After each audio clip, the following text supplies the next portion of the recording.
Before we begin this journey to the heart of Jerusalem, to the ancient stones and golden light of the Temple Mount, I want to invite you to walk with us again and again. If these stories of sacred places, of silence and trembling hearts, of history whispered on the wind speak to you, please subscribe to this channel. Join us as we continue to explore the depths of Jerusalem's soul, the echoes that rise from the dome of the rock, and the moments when the world seems to hold its breath. Now, let us step together into October 21st, into a day when trumpets fall silent and hearts begin to tremble. The sun has not yet cleared the Mount of Olives when the first light touches the golden dome. October 21st in Jerusalem arrives quietly, a Monday morning wrapped in that particular hush that belongs to the hours before the city fully wakes. The air is cool, carrying the faint scent of olive trees and dust, and somewhere in the distance a rooster crows, its call sharp and singular against the stillness. The Temple Mount lies before us, vast and ancient, a plateau of pale stone that has borne the weight of prayer for millennia. And there, rising from the center of the compound, the dome of the rock catches the first rays of dawn, its tiles glowing soft gold and blue, a beacon that has stood here since the 7th century, marking a place holy to millions, a place where heaven and earth are said to press close. You stand at the edge of the plaza, one pilgrim among many who will come today, and you feel the cool stone beneath your feet. The limestone is smooth in places, worn by countless footsteps, rough in others where time has carved its signature. Around you the arches and colonnades frame the dome, and the air seems to thicken with something you cannot name, something older than words. This is a place where Jewish tradition remembers the temple, where Christian pilgrims trace the steps of prophets and apostles, where Muslim faithful have knelt in prayer for generations beyond counting. And today, on this October morning, there is a silence here that feels heavier than usual, a silence that presses against your chest like a question waiting to be asked. Trumpets fall silent at the dome of the rock. The phrase echoes in your mind, a poetic motif, a metaphor for this moment of hush.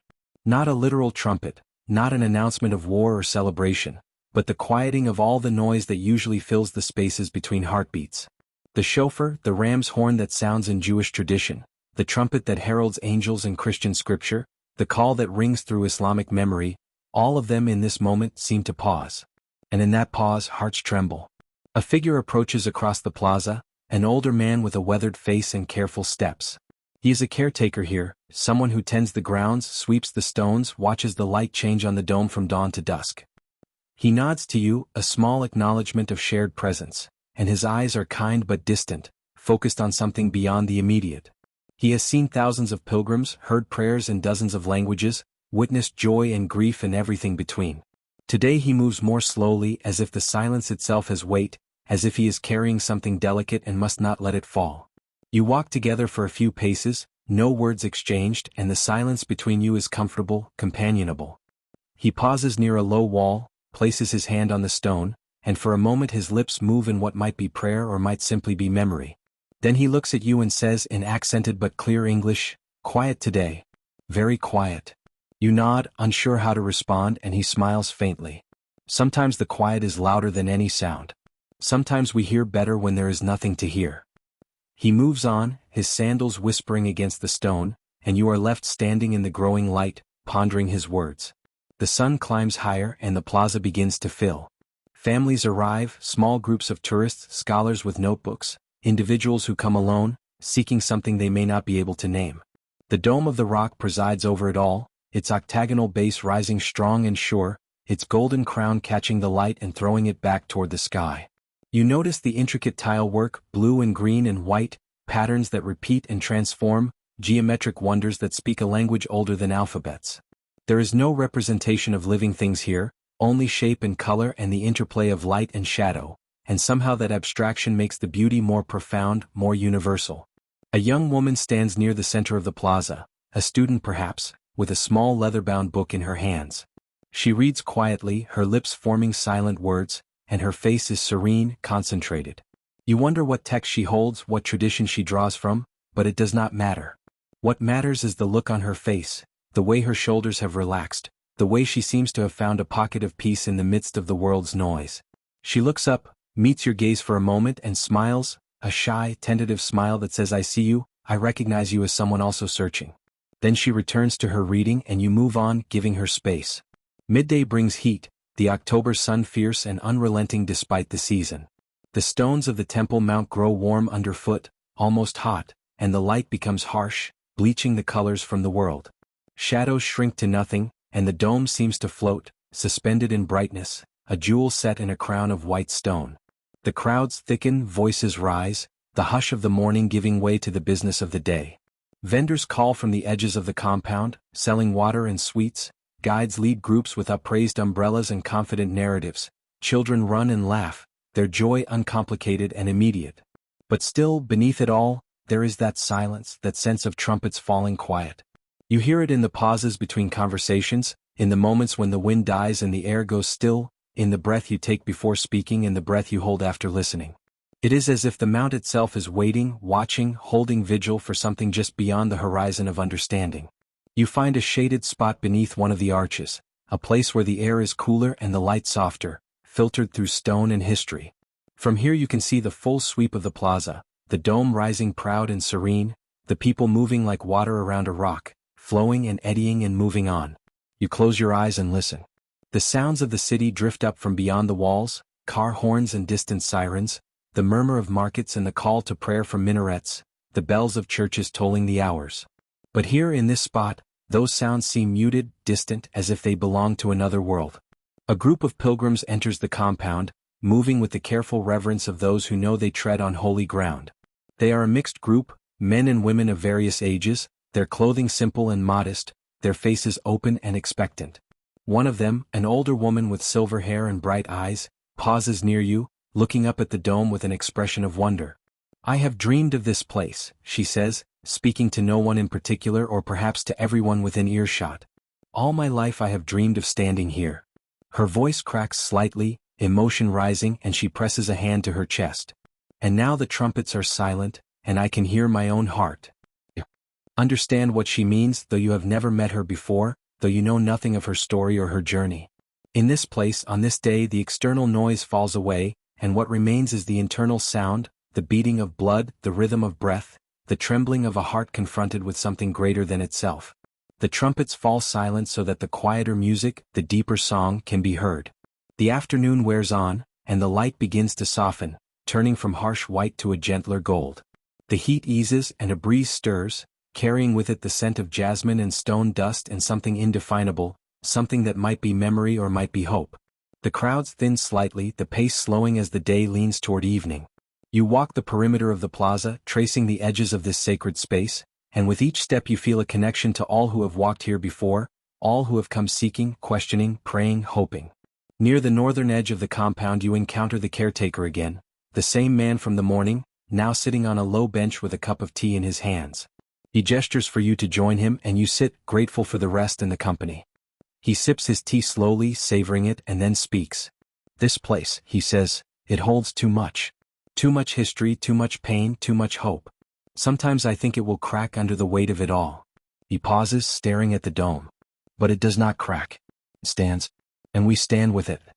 You ask him about the silence, about the feeling that something is being held back, waiting. He nods, understanding immediately. "Every generation feels this," he says.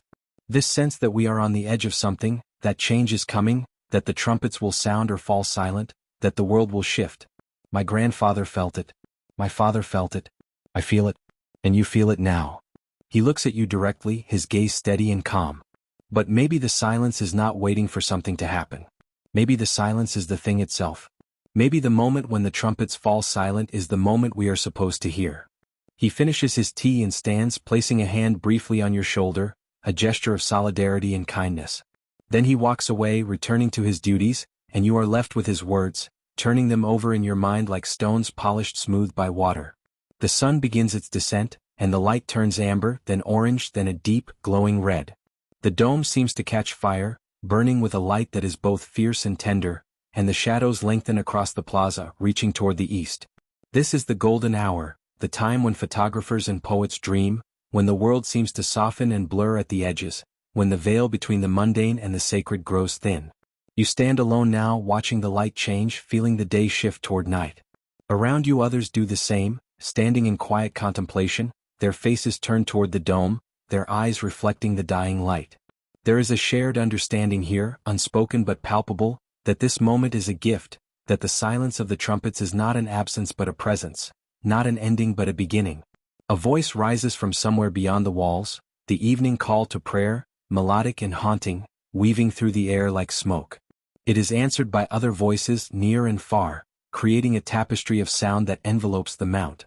And yet, within that tapestry there is still the silence, still the space where the trumpets do not sound, where the heart listens instead of speaks, where the soul trembles and wonders. You think of the young woman with her book, the old pilgrim with her lifelong dream, the caretaker with his quiet wisdom. You think of all the people who have stood where you stand now, across centuries and millennia, people of different faiths and different names but united in this one thing, this longing for connection, for meaning, for a glimpse of the divine. The Dome of the Rock is not just a building, not just a monument. It is a witness, a keeper of memory, a vessel that holds the prayers and tears and hopes of countless souls.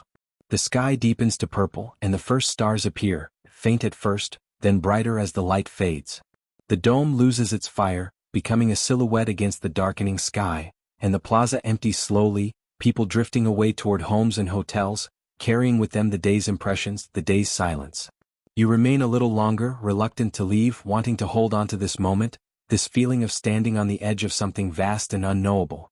Night falls fully, and the dome is illuminated by floodlights, glowing softly against the darkness.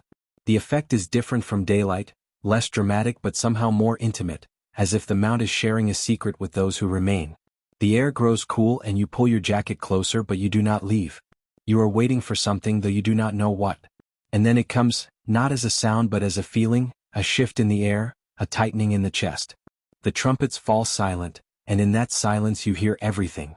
You hear the whisper of ancient prayers, the echo of footsteps long vanished, the breathing of the earth itself. You hear the trembling of your own heart, the beat that says you are alive, you are here, you are part of this great, unfolding story. You think about the metaphor, the image of trumpets falling silent. In Jewish tradition, the shofar is sounded to announce the new year, to call the faithful to repentance, to herald moments of great significance. In Christian tradition, trumpets are sounded by angels, announcing judgment or salvation, marking the boundaries between worlds. In Islamic tradition, the call to prayer rings out like a trumpet, orienting the faithful toward Mecca, toward the divine. But here now, on this October evening at the Dome of the Rock, the trumpets fall silent. And in that silence there is no division, no argument, no claim or counterclaim. There is only the shared human experience of standing before something greater, something that transcends words and creeds, something that can only be met with humility and awe. You walk slowly toward the exit, your footsteps quiet on the stone, joining the last few visitors making their way out into the night. As you pass through the gates, you look back one more time, seeing the dome glowing against the darkness, and you feel a surge of gratitude, a sense of having been given something precious, even if you cannot name it. October 21st in Jerusalem, a day when trumpets fell silent, when hearts trembled, when the noise of the world receded and the quiet music of the soul could be heard. This is not a day that will be recorded in history books, not a day of grand events or dramatic turns. It is simply a day, one among many, but for those who were present, for those who listened, it is a day that will remain, a memory of light and stone and silence, a reminder that sometimes the most profound moments are the ones where nothing happens, where we simply stand and breathe and feel the weight and wonder of being alive in a sacred place. The city surrounds you as you walk away from the Temple Mount, its lights twinkling, its streets humming with evening activity. But you carry the silence with you, tucked inside like a seed, and you know that when you are far from here, when you are back in the rhythms of daily life, you will remember this day, this place, this feeling. You will remember the caretakers. Words about silence being louder than sound. You will remember the old pilgrim's trembling heart. You will remember the young woman reading her sacred text, her face serene and concentrated. And you will remember the dome, golden and eternal, standing watch over a world that needs both trumpets and silence, both noise and hush, both declaration and the space to listen. As you walk through the narrow streets of the old city, the stone walls rising on either side, you pass shops closing for the night, families gathered in doorways, children playing one last game before bed. Life goes on as it always does, indifferent to epiphanies and moments of transcendence. But you are not indifferent. You have been changed, however subtly, by this day, by the silence at the Dome of the Rock, by the trembling of your own heart in the presence of the holy. You think about the generations who have walked these same streets, who have climbed the Temple Mount, who have stood before the dome and felt what you felt. You think about the pilgrims and the prophets, the kings and the commoners, the believers and the seekers. They are all here still, in a way, their presence woven into the stones, their prayers lingering in the air. And you are here now, adding your own small thread to that vast tapestry, contributing your own silence to the chorus of silences that have echoed through this place. The night is fully dark now, and the stars are bright overhead, undimmed by city lights in this ancient quarter. You find yourself in a small courtyard, a quiet space away from the main thoroughfares, and you sit on a low wall looking up at the sky. The same stars that shone over Abraham and David, over Jesus and Muhammad, over countless nameless pilgrims and seekers, shine over you now. Time collapses, and you feel a connection that stretches back through the ages, a thread that links you to all who have ever looked up at these stars from this holy ground and wondered about meaning, about purpose, about the divine. The trumpets fall silent, and in that silence, you find not emptiness but fullness. You find not absence but presence. You find not an ending but a continuation, a carrying forward of something ancient and essential. This is what the Temple Mount offers, what the Dome of the Rock represents. Not a final answer but an invitation to keep questioning, keep seeking, keep listening for the still, small voice that speaks in the silence. You rise and continue your walk, weaving through the streets, following the sound of your own footsteps. Eventually you emerge into a more modern part of the city, where cars and buses rumble past, where restaurants and cafes glow with warm light, where the 21st century reasserts itself. But you are not entirely back yet. Part of you remains on the mount, in the silence, with the dome glowing above and the stones cool beneath your feet. This is the gift of pilgrimage, of visiting sacred places. They do not let you go easily. They mark you, change you, invite you to carry them with you wherever you go. The Dome of the Rock, with its golden crown and its ancient stones, has marked you. The silence of the trumpets, metaphorical and profound, has marked you. And the trembling of your heart, that recognition of standing in the presence of something greater, has marked you. You find a place to sit, a small cafe with outdoor tables, and you order tea, something warm to hold as the night deepens. Around you other people sit and talk, laughing and gesturing, absorbed in their own stories and conversations. You watch them, feeling both connected and separate, part of the world and yet apart from it, still half immersed in the sacred silence of the mount. The tea arrives and you wrap your hands around the cup, feeling its warmth, inhaling its fragrance. You think about the caretaker with his tea, sitting on his bench, speaking wisdom with quiet confidence. You think about how many cups of tea have been drunk by how many people in this city, how many small, ordinary moments have been lived out against the backdrop of extraordinary holiness. Jerusalem is a city of contrasts, of the mundane and the miraculous existing side by side, of the everyday and the eternal woven together so tightly that they cannot be separated. The trumpets fall silent, but life goes on. That is the paradox, the mystery. The moment of transcendence does not remove you from the world. It returns you to the world with new eyes, new ears, a new capacity to see and hear what was always there but hidden beneath the noise. The silence of the trumpets is not a retreat from life but an invitation to engage with life more fully, more honestly, with greater awareness and compassion. You finish your tea and pay, leaving a generous tip for the weary waiter. Then you walk back toward your lodging, wherever that may be, through streets that are growing quieter as the night deepens. Above you the stars continue their silent vigil, and somewhere behind you the Dome of the Rock glows in the darkness, keeping watch over the city, over the mount, over the prayers and hopes of millions. October 21st in Jerusalem draws to a close, a day like any other and yet unlike any other, a day when trumpets fell silent and hearts trembled. Tomorrow the sun will rise again, the dome will catch the light, the plaza will fill with pilgrims and tourists and caretakers. The world will turn as it always does and the noise will return as it always does. But for now in this moment there is silence. There is the trembling of hearts. There is the gift of standing on holy ground and feeling the weight of eternity, the presence of the divine, the connection to all who have stood here before and all who will stand hereafter. You reach your lodging and climb the stairs, tired but content, carrying the day with you like a treasure. You will sleep tonight with the memory of the dome glowing in your mind, with the caretaker's words echoing in your ears, with the silence of the trumpets resting in your heart. And tomorrow when you wake you will carry this day forward, letting it shape you, guide you, remind you that in a world of noise and clamor, there is still space for silence, still room for the trembling of hearts, still possibility for the sacred to break through. This is the story of October 21st in Jerusalem, of trumpets falling silent at the Dome of the Rock, of hearts trembling in the presence of the holy. It is not a story of grand events or dramatic revelations. It is a story of presence, of attention, of openness to the mystery that surrounds us always, if only we have ears to hear and eyes to see. It is a story of standing in a sacred place and letting that place speak, Not with words but with silence, not with declarations but with whispers, not with trumpets but with the quiet, steady rhythm of the heart.